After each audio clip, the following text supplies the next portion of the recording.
অসমত এটা ডাঙৰ খবৰ মাত্ৰ 7 দিনৰ ভিতৰত অবৈধ বাংলাদেশী খেদি পঠাব অসম চৰকাৰে হয় আপুনি একেবাৰে ঠিকই শুনিছে নমস্কাৰ নিউজ ইনসাইড আসাম ইউটিউব চেনেলটোৰ সমদৰ্শকসকলক মই ইফতিকাৰে পুনৰ এটা নতুন ভিডিঅ'লৈ স্বাগতম জনাইছো দৰ্শকসকল এই মুহূৰ্তত জনাইছো আজিৰ আমাৰ প্ৰথমটি গুৰুত্বপূৰ্ণ খবৰ এটা জানিবলগীয়া খবৰ কিয়নো মুখ্যমন্ত্ৰী হিমন্ত বিশ্ব শৰ্মাই এই মুহূৰ্তত ঘোষণা কৰিছে যে ফৰেনাৰ্ছ ট্ৰাইব্যুনেলত অবৈধ বুলি ঘোষিত লোকসকলক এতিয়া দীৰ্ঘদিন ধৰি ৰাখিব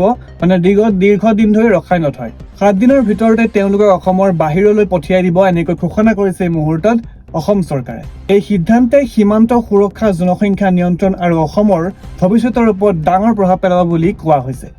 এতিয়া এই সন্দৰ্ভত আপোনাৰ মতামত কি আপুনি কি ভাবে এই গুৰুত্বপূৰ্ণ খবৰটিৰ বিষয়ে কমেন্টত জনাবলৈ একেবাৰে নাপাহৰিব কিয়নো আপোনাৰ এটা কমেন্টে বহুত কিবা লৰচৰ কৰিব পাৰে আজিৰ আমাৰ পৰৱৰ্তী খবৰটি আপুনি অৰুণোদয় আঁচনি লাভ কৰে নেকি অৰুণোদয় আঁচনিৰ সন্দৰ্ভত এতিয়া গুৰুত্বপূৰ্ণ খবৰ এটা আহি পৰিছে কিয়নো 2026ত অৰুণোদয়ৰ নতুন আপডেট আহিছে সেই আপডেটত নতুন কি তথ্য আছে সবিশেষ জানিব পাৰিব কিন্তু আমি জনাইছো অৰুণোদয় আঁচনি অসমৰ দুখীয়া পৰিয়ালৰ বাবে এক ডাঙৰ সহায় এইটো কথা সকলোৱে গম পায় এই আঁচনিৰ জৰিয়তে মহিলা উপভোক্তাই মাহেকৈ টকা পায় বৰ্তমান বহু লোকৰ প্ৰশ্ন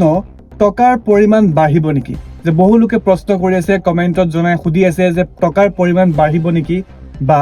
নতুন নাম যোগ কৰিব পাৰিব নেকি বা কেতিয়া আহে এই অৰুণোদয় আঁচনিৰ টকা সেই সন্দৰ্ভত যদি আপোনাক ভিডিঅ' লাগে অৰুণোদয় আঁচনিৰ যিকোনো তথ্যৰ ওপৰত যদি ভিডিঅ' লাগে তেনেহ'লে আপুনি কমেন্ট কৰক আমি সেই সন্দৰ্ভত এটা ধুনীয়াকৈ ভিডিঅ' আপোনালৈ প্ৰস্তুত কৰিবলৈ যত্ন কৰিম গতিকে আজিৰ ভিডিঅ'টো ইমানখিনি আছিলে যদি এই ভিডিঅ'টোৰ পৰা আপুনি কিছু জানিব পালে বা কিছু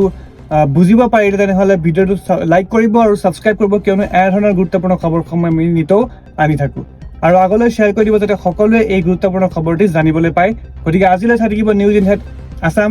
ধন্যবাদ